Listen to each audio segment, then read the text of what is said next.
Hello friends, मैं doctor Sanjeet, मेरे साथ हैं श्रीनिवास भैया जो है लखनऊ में मॉल एरिया पड़ता है कसमंडी, वहाँ पे बिलोंग करते हैं, वहाँ से बिलोंग करते हैं। भैया को फिशर इन और हेमोराइड दो चीज़ें थी और इनको क्षार सूत्र हम लोगों ने लाइगेट किया था और ईश्वर की कृपा रही कि आज 14वां दिन है। 20 जनवरी को इनका ट्रीटमेंट शुरू हुआ था और आज 14वां दिन है। बिल्कुल कितना दर्द है बेटा?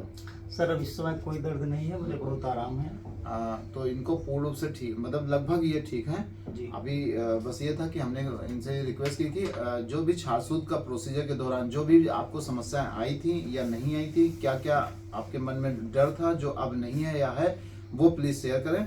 और इनको जो है हम लोग जो सुबह साफ सफाई का तरीका बताते हैं और जो ये डाइट का हम लोग बताते हैं, साफ जो खान पान का तरीका, उसी से भैया को बहुत आराम मिला है। भैया खुद बताएंगे इनको कब से ये सफर कर रहे थे और कैसे इनको निजात मिली, बताइए भैया जरा। नमस्ते डॉक्टर साहब। मुझे ये लगभग 10 साल पहले से समस्या थी और बीच बीच में मैं दवाई खा के आराम मिल जाता था, लेकिन ये समस्या मेरी ठीक नहीं हुई। मेरी मुलाकात डॉक्टर साहब से हुई, मैंने अपनी समस्या बताई। डॉक्टर साहब ने बताया मुझको कि ऑपरेशन के पहले मैं बहुत डर रहा था कि कैसे ऑपरेशन होगा, उस डर के वजह से मैं ऑपरेशन नहीं करवा रहा था। फिर डॉक्टर साहब से मुलाकात हुई, जब डॉक्टर साहब ने बताया मुझको, मैंने करवाया। उसके पहले मुझे बहुत दर्द थी, बहुत जलन थी, बैठने उठने में कहीं मन नहीं लगता था, बहुत बेचैनी सी रहती थी। लेकिन डॉक्टर साहब से मुलाकात होने के बाद हमने अपना ऑपरेशन करवाया। ऑपरेशन करवाने के बाद मुझे ज़रा सा भी उस तरीके का नहीं लगा कि ऑपरेशन तो बहुत बड़ी चीज़ है, नाम सुन के डर लगता था, लेकिन कुछ नहीं मुझे दिक्कत हुई। और 20 तारीख को मैंने अपना ऑपरेशन करवाया और मेरा धागा भी निकल गया और मुझे अब बहुत ज़्यादा ही आराम है। मैं पहले जैसा महसूस कर रहा हूँ और डॉक्टर साहब ने जैसा मुझको बताया था कि क्या डाइट करनी है, क्या नहीं खाना है, क्या खाना है, जिसे मैं दवाई तो खाता था पहले, लेकिन अमरूद और पपीता ये कुछ परहेज नहीं हो पाता था मुझसे।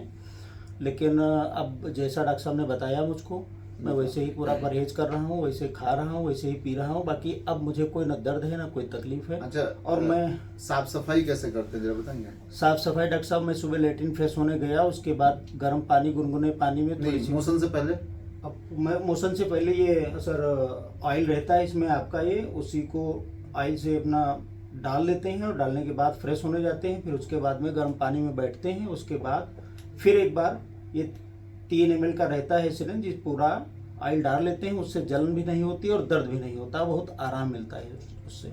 और शाम को?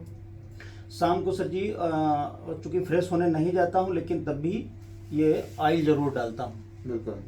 तो हम लोगों ने जो बताया भैया को कि आप देख सकते हैं इस तरह का जो डाइट होता है, ये सुबह लैट्रिन जाने से पहले ऑयलिंग करना होता है, शाम को सोने से पहले एक बार ऑयलिंग करना पड़ता है, लैट्रिन से आने के बाद घुंघरे पानी में सिकाई करनी होती है, और जो है ये इस प्रकार का डाइट होता है। तो उसमें जो है जितना ज़्यादा हो सके फ्रूट्स खाना है, सलाद खाना है, जूस पीना है, और ड्राई फ्रूट्स में मखाना, किशमिश और अंजीर, इनको भिगो के खाना है। क्या नहीं खाना होता है? नॉनवेज, पनीर, अमरूद स्पेशली मैं मना करता हूँ। अगर किसी को ब्लीडिंग की दिक्कत हो रही है, मलद्वार में कहीं ब्लड आ रहा है, तो मैं पपीता भी मना कर देता हूँ, क्योंकि मैंने देखा है कि पपीता खाने से कई बार ब्लीडिंग की समस्या बढ़ जाती है। बाकी अमरूद इसलिए मना करता हूँ कि अमरूद खाने से मल की मात्रा बढ़ जाती है, और ज़्यादा बढ़ी हुई मात्रा जब हमारे गुदामाग से ये पास होती है तो हमारे गुदामाग पे चोट पहुँचा देती है।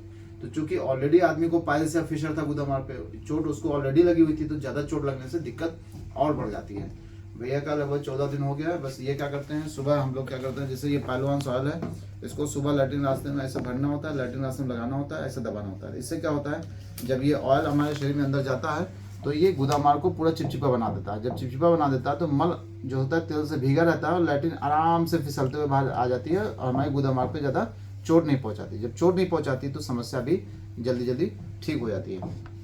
अगर मैं भैया को दिखाऊं तो इनको जो वो था दिक्कत, ये देख सकते हैं, इनको फिशर इनो और यहाँ पे हेमोराइड पूरा वहाँ पे आपको मिलेगा, पूरा डायग्नोसिस आप देख सकते हैं कि इनको ये सब थी।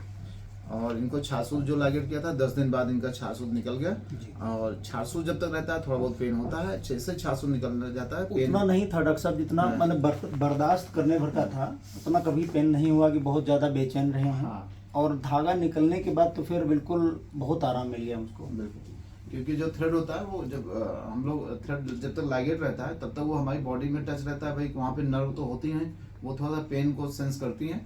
जैसे थ्रेड निकलता है तो वहाँ पे पेन अपने आप धीरे धीरे कम हो जाता है। जी।